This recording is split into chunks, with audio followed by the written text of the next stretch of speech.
Hello, my name is Amanda Hirschler and I'm a graduate student at Bellevue University.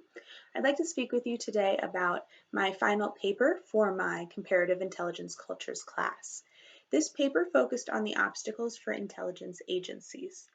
The paper itself was focused on three major problems that I came up with, including the productivity or accountability of the intelligence agencies, the relationship of the Director of National Intelligence with the President, which also focused further into a global aspect of national security being used in a political game, as well as the growing technology, especially into the cyber world where we have cyber attacks and cyber terrorism that takes place nowadays.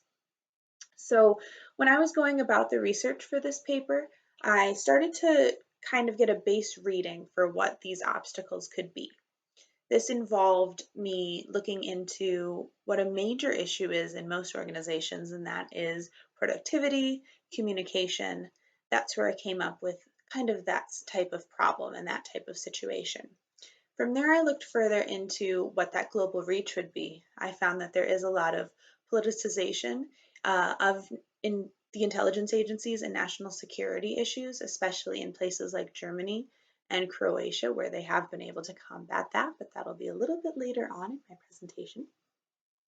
And further to that, technology has been huge since it has grown so much over the past decade, even. So some of these bigger problems that I was able to identify in my findings have to do with the bureaucracy of the intelligence agencies and kind of the layering that goes about with it. So there's a book by Ishmael Jones called The Human Factor, and he worked as a CIA agent, and he talks a lot about this layering and how it kind of brought a lot of missions to a halt in cases of weapons of mass destruction, where he was trying to investigate and get that go ahead. He wasn't able to, and President Bush had to make a not quite informed decision involving moving forward during that time. And a lot of it had to do with what he talks about as risk aversion and trying to avoid that in a bigger scope and in a bigger field. Along with this, there's an issue of not sharing enough information or a need to know. They don't share this information, people aren't able to get access to it, and for fear that the wrong people may get it, but then the people that do need it aren't going to be able to access it. This is kind of an issue that came about through there.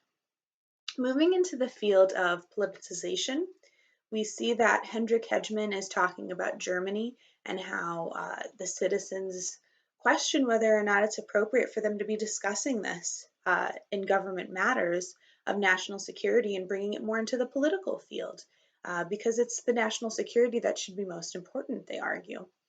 Other places, like in the United States, we have the Director of National Intelligence and how they are the ones to brief the president. So Adrian Wolfberg talks a lot about this and the fear of a bias slipping through when they are discussing this information, because they do have to make it so that the president understands and that the policymakers understand what it is they're discussing. With technology, there is, of course, a fear that there's too much technology when it comes to surveillance, as Ashley Deek speaks about, where countries such as Brazil have been kind of against it, thinking that it could be against the citizens' rights. There's even been questions with what the NSA has done. So I do talk about that more in the paper. But along with that technology, there's also that fear that we haven't gotten enough and we haven't gotten too far with that, especially against countries such as China.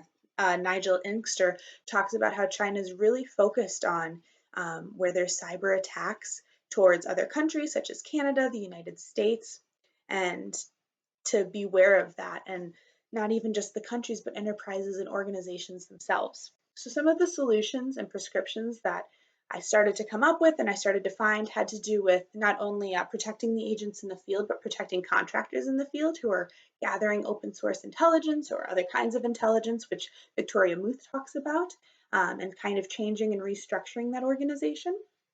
In Croatia, Krunoslav Antolis talks about Parliament and how they have a committee to make sure that that intelligence coming in cannot be used in a political game. Wolfberg also talks about the sense giving when it comes to the DNI speaking with the president and trying to ensure that there isn't that bias slipping through, which can still be something that's fearful when they're trying to put that in place. And then when it comes to technology, there's a big amount in joint cooperation and sharing. So Rachel C. Taylor talks about the Five Eyes Agreement, which involves Canada, the United States, the United Kingdom, and Australia, as well as New Zealand, in sharing that information between countries. So that need to know is able to get around so everyone can work to combat terrorism. So that's just a little bit of a gist of what I talked about and what's in my paper. So I hope you're more interested in reading it. Thank you.